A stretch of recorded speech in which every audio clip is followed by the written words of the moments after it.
Hey guys, welcome back to my channel. Thank you for stopping by. I know it's been a solid minute since I last posted a video, but yeah, school and stuff is keeping me busy. Um, but yeah, I'm back with a video, and this is actually the first of a series we're calling Tea Time with Thandi. Oh, Thandiwe, you guys are gonna listen. She's amazing. So we're starting this little series in the channel. And we're gonna be talking about a lot of topics. So if you want to know something, or if you want us to discuss about something in particular, just let us know in the comment section, and we'll see what we can do about that. For now, this video is going to be talking about multiculturalism. What am I saying? About culture shock. So I personally like this one. I find it very interesting. But in the first few minutes, there's going to be a little bit of background noise because, yeah, my friends couldn't keep it together. So there's going to be a short segment with background noise. It's going to be a couple of seconds, like 50 seconds-ish. But the rest of the video is going to be perfect sound quality. So if you hear the background noise, don't let that distract you. Just hang on for a bit, hang on tight, and the background noise is going to go away real soon. So without further ado, enjoy the video, fam.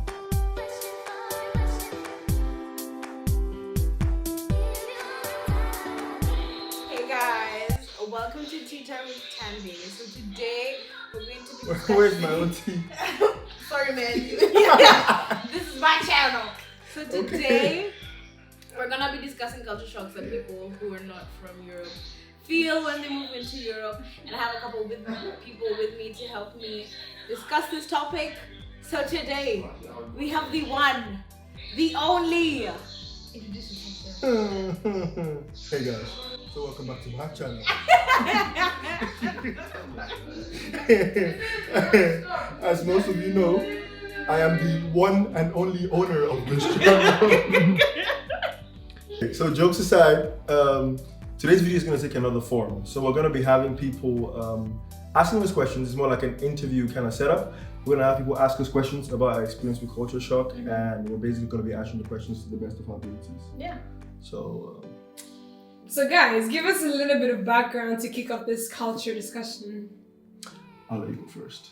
Okay, so my name is Thandiwe. I am 20 and I'm from Kenya. So I lived my whole life in Kenya.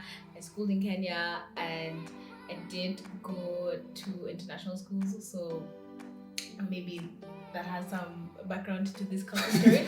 But then I have lived in Maastricht for nearly 2 years. It's gonna be 2 years in August this year. So I'd say a year and a half, maybe. Yeah, I've lived in Maastricht. I'm studying here at the university. Yeah. And yeah, I knew her through church basically. And you guys know my story. I am Hillman, for those who don't know my name. If you don't know my name, you should be out of my channel. But I'm Hillman. I came from Cameroon. I lived my whole life in Cameroon, and unlike her, I didn't go to international school. So I didn't have any exposure to internationalization before I came to Maastricht. And I've been in Maastricht for 2.5 years now, so this is the 3rd year.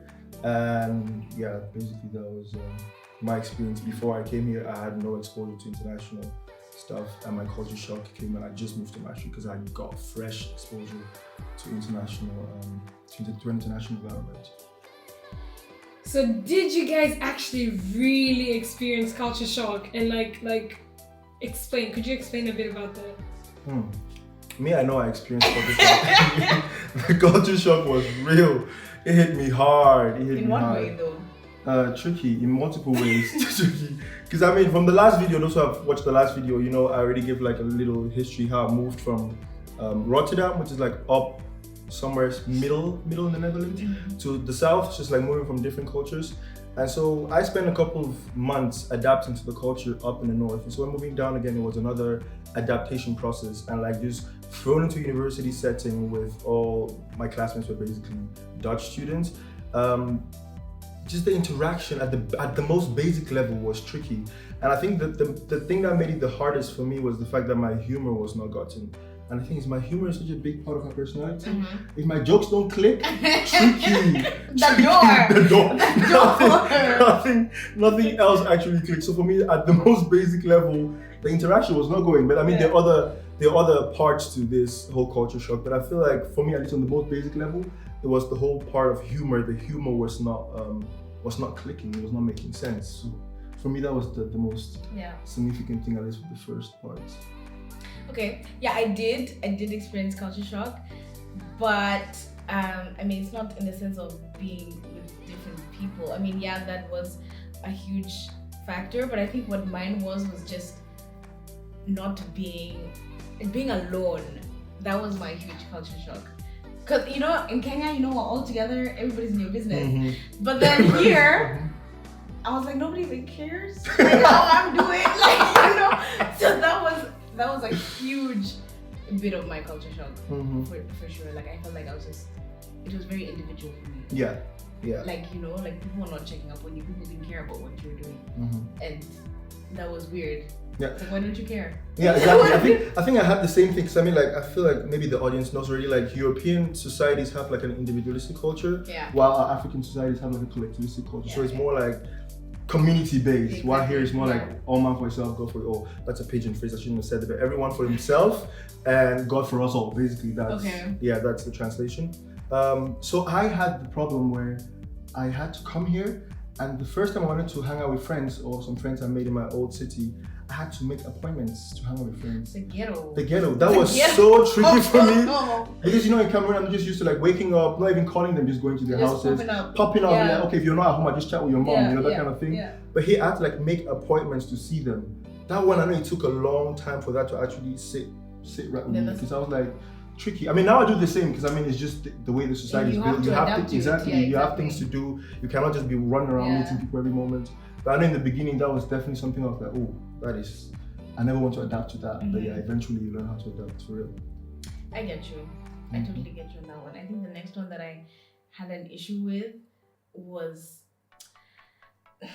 I think I had to answer many questions that I didn't want to answer. Okay. I was like, oh, don't ask me such questions. I think it was the basic questions of, you know, safaris, or I get it, they're really, really cool and everybody should see them, but it's like very stereotypical questions about Africa. Actually, Africa as a whole, not just Kenya, you know, they just generalize the whole continent, and that didn't sit well with me. I think I remember somebody asked me if it's true that Africa has no water. I was like, what? What'd you say to that? No, one time, I'm not gonna call names, but someone actually asked me, do you guys actually have clothes, or do you guys all just wear leaves? Yeah, do you guys have houses, or do you guys just live under whatever they said? I was like, oh wow, tricky. I found it funny because I mean the level of ignorance, if I can call it that, it's just sometimes very amazing to see. I mean, it's so innocent sometimes, so you cannot really hold it against them or anything, but it's just the amount of ignorance and the knowledge gap that exists between like people who lived in Africa and those who have never had some exposure to the continent. It's just like, wow, I couldn't imagine people here who don't know how Africans live, or the fact that we have water or something like that. So I think that's pretty interesting to see sometimes, to hear what people think about the continent and the way people live on the continent. It's true, but I remember we had this conversation how if these Europeans kind of like live in a bubble, if they've never gone outside Europe or gone outside their country, then that's all they know, right? So they can't even think about how things work in Africa or in Kenya and Cameroon. So they don't even try to adapt, or at least try to think rationally about how things happen down there, you know. Yeah, because I know even for us living on the continent, there are some things, or at least for me, who came from Cameroon, there are some things I never would have imagined until I saw them. I mean, we have a lot of exposure to Western societies and culture via TV, social media, and other platforms, but it's like still you have to be there and like get the proper exposure to actually understand how it works. Because some things I know I would never have picked up, especially things that have to do like personality and just self-development. I would never have picked up this stuff if I just like focus on what I got from social media or what I saw on TV and stuff like that. So I feel like it's a very innocent thing to do, but you just have to be willing to learn and want to expose yourself and want to learn about the culture. Like you cannot keep on asking these questions every time and not even make an effort to like, you know, bridge this gap, this knowledge gap with this present. So yeah, I feel like that is something we can all work on from both sides of the spectrum. Yeah. So you guys have mentioned a bit about the interactions you've had with the Europeans or other cultures in general. You meet different cultures around here, but what are some of the lessons that you've learned, like some of the good things that you've seen in the cultures, or what kind of lessons have you learned? Oh, that's tricky. You've know a lot of lessons, but I mean, like, before we even get to the lessons, let's tackle one serious thing we forgot to actually speak about in the other point, and that is the whole idea of making friends. Yeah.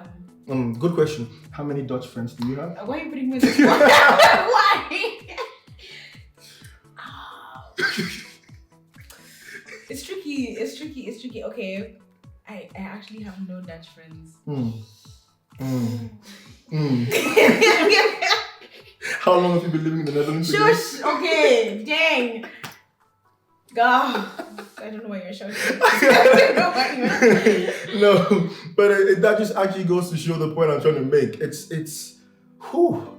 And the thing is, for me, who came from Cameroon, in Cameroon I had so many friends. It's like I place a very high value on friendship. So it's like my whole life has just been about more or less surrounding myself with friends, just having fun, chilling, having discussions, stuff like that. So when I came here, and it was so difficult for me to just interact with people at the most basic level, you can also imagine that as a result of that, it got even more difficult for me to like have proper friends, or at least people I can genuinely call friends based on the standards I had established in Cameroon. It was like the humor was not there, just the values were also different, and those kind of things. So that makes it really difficult to actually meet people you can call friends. Yeah. So I know for me, at least in Maastricht, it took me a solid couple of years, and I think at least 2 years, before I actually met people I could call friends who understood me to a level where I was confident enough to say, okay, these are my friends, and these are people I consider, good friends based on also the standards I set in Cameroon. So I think that is something which is very tricky and very fundamental to you fitting into the culture, because I mean, no man's an island. You need people around you to be able to just make you feel good and also like help you grow, pick you up when you're down and stuff like that. So I mean, before we go to the next point, I just wanted to make sure that people understand that it's also one of the struggles we definitely face, the struggle of friendship. I don't know if you have more to add to the struggle of friendship.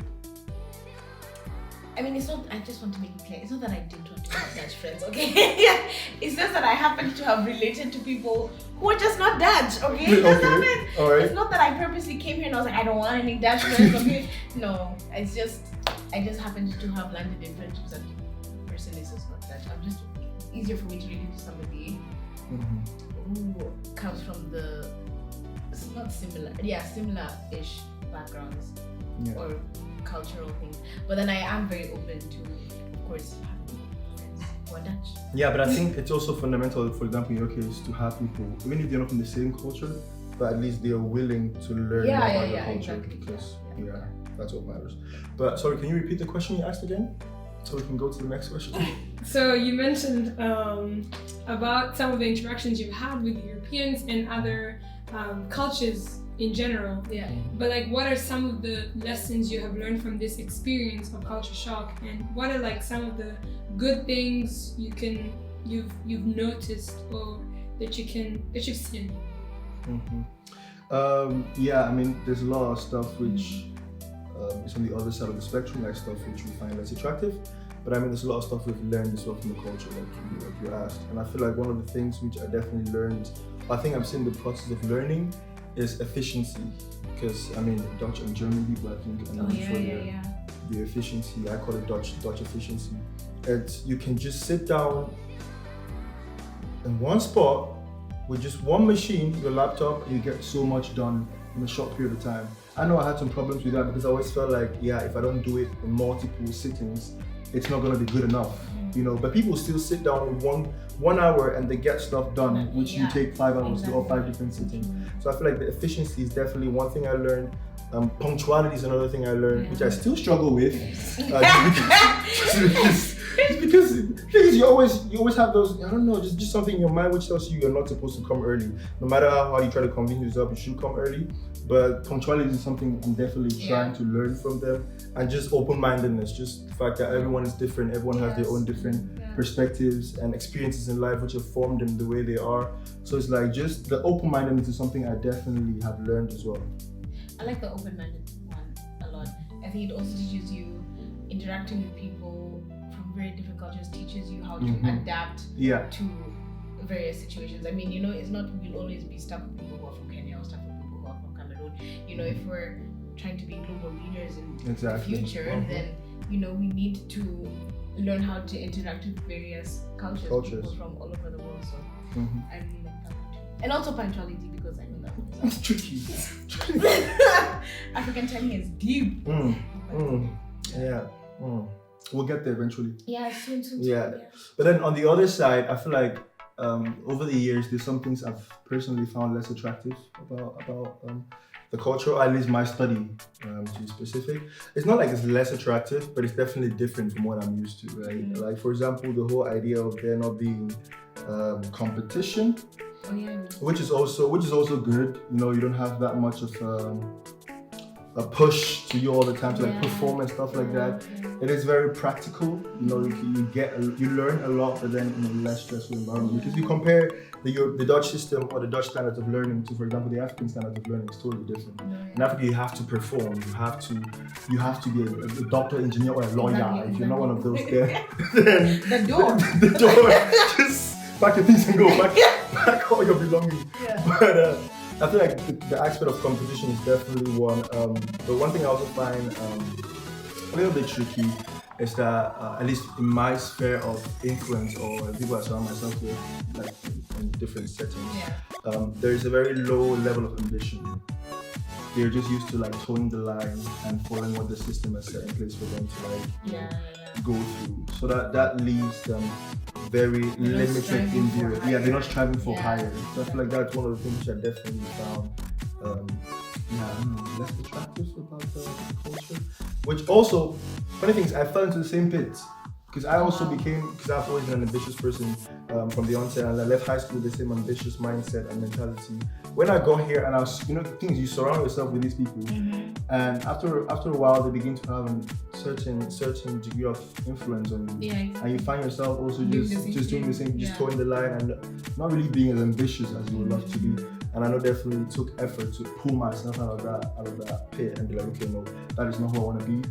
I have my mindset. I want to always push forward. I'm going to go for it, no matter. Okay, so just to clarify something, to clarify this, it's like, I mean, your motivation eventually should be internal, should be intrinsic. It should come from you, right? And your culture or the culture you find yourself in can influence this positively or negatively. And I personally feel like, although sometimes it might really backfire, like the African culture where it pushes people too much, where they become things they don't want to necessarily become, they just do it because the society expects out of them. But I feel like in a broad spectrum, in the broad way of seeing things, the African culture motivates you to be more ambitious compared to the Dutch culture. On the other hand, ironically, there is a lot more space to do a lot, and explore a lot more. Because whereas if you, for example, want to be a carpenter in Africa, in Cameroon at least, that is no. Well, the carpenter cannot feed you. No, that is not a profession where you should venture into.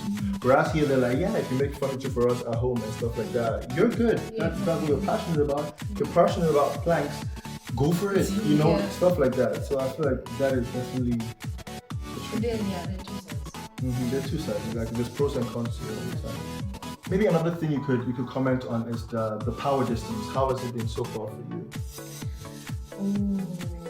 This is interesting for me because I think I really struggled with, the way in class or whatever they call the teachers with their first name. I was like, what was the same level, So that was really difficult. I think even right now I still struggle with it. In my emails, I cannot write the person's first name. I'm so sorry. I'll have to write sir or professor or something. But I can. I mean, I think the way they put almost everybody on the same level. Here. Everyone is equal. It's interesting. It is. And I don't know whether to take it positively or take it negatively. Because I would say it is good. I can see both sides of it. Because on the African side, I can see why it's so negative, because we put some people on way too high of a standard than they need to be. But then also I feel like there's a level of respect that we need to give to certain individuals. So it's a tricky situation. I don't know how to interpret it. I'm not sure. But the thing is, I also went to university in Cameroon because I feel like this is the perfect setting where you can experience these things. Because university is a very liberal space. And I went to university in Cameroon for a couple of months, and there was a very big power distance, power distance, yeah, power distance. So like you can easily tell the person's a professor and this person's a student. You're put in their place. But then I came here and people just walk out during lectures. People just rowdy when the professor is teaching. Oh, I hate that. And the professor literally stands there so frustrated and it's like, guys, please stop noise. If it was in Africa, the door, you'd have to leave pack all your books and leave the class. You know, those kind of things which are very, it's tricky. Because I mean, it's good. They're more approachable and stuff. Lectures are more approachable. You have a better learning experience.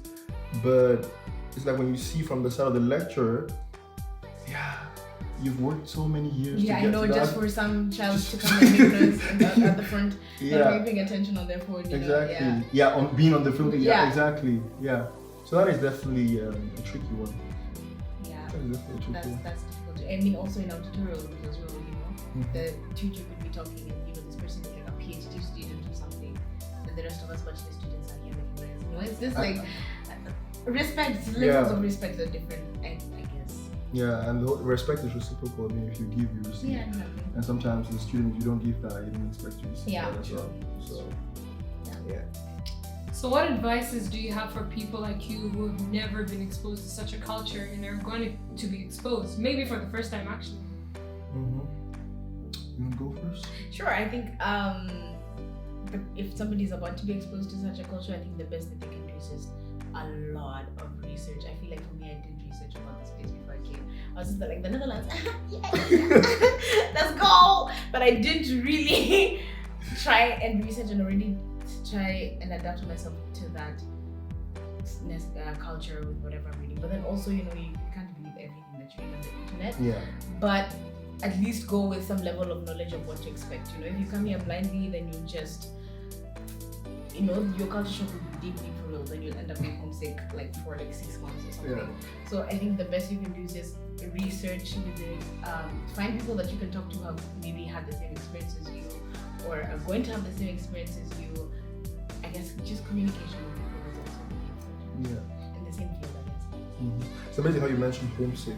It's like, no matter what direction you take, you're gonna be homesick. No, yeah, for sure. Yeah. And I was talking to someone the other day, and just my accent got her feeling homesick. I'm like, I didn't even mean to do that to you, but it happens.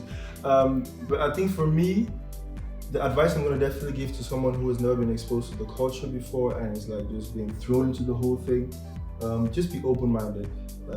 That is the best way to learn and adapt most. Because I know I know Africans who come here and have so many biases about the white man or something like that. Stereotypes which are being placed on white people and black people. Always ready to defend. Exactly. Always ready to defend. Exactly. Always ready to fight back. You cannot fight for the whole country in your solo room. We need to understand that, okay? The whole of Kenya is not looking at you to say something good. Just relax. Yeah, because sometimes people feel the pressure to defend the whole country or the whole continent. Yeah, you end up being that angry person in the classroom all the time. Exactly, your anger just translates to nothing positive. So it's like, just be open-minded about the culture, be open-minded about the people.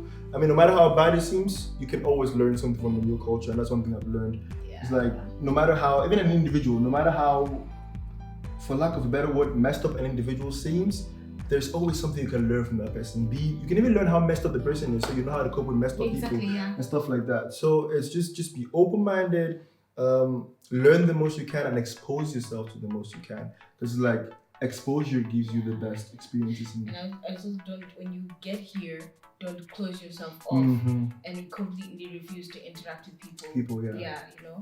Because then you're just setting yourself up for failure. You just have to really go out there and really. As much as it's difficult, you have to make friends, but like you said, you really went out there to make friends. So. Yeah, but the thing is, it was tricky. In the first year, I actually closed myself up from all internationals because I wanted the Dutch experience. I was like, I don't want no English friends. I have English friends. I want just the Dutch people. And then it backfired. Exactly. No one understood me. I was like, oops. Let's go back. Let's go back. But don't close yourself, expose yourself the most, and just try to learn as much as you can from the culture. And I feel like eventually it always gets better with time. You just have to trust the process and it gets better with time. I don't know if you have any closing remarks. Or you have any questions left? No more questions. Okay. Do you have any closing remarks before we go? Thanks for being on the channel. Oh, okay. The channel you try to steal? It's definitely my channel. Thank you guys for watching my channel. It's been real. This is Tea Time with Thandi. I'll be back again next week. See you, people. Bye.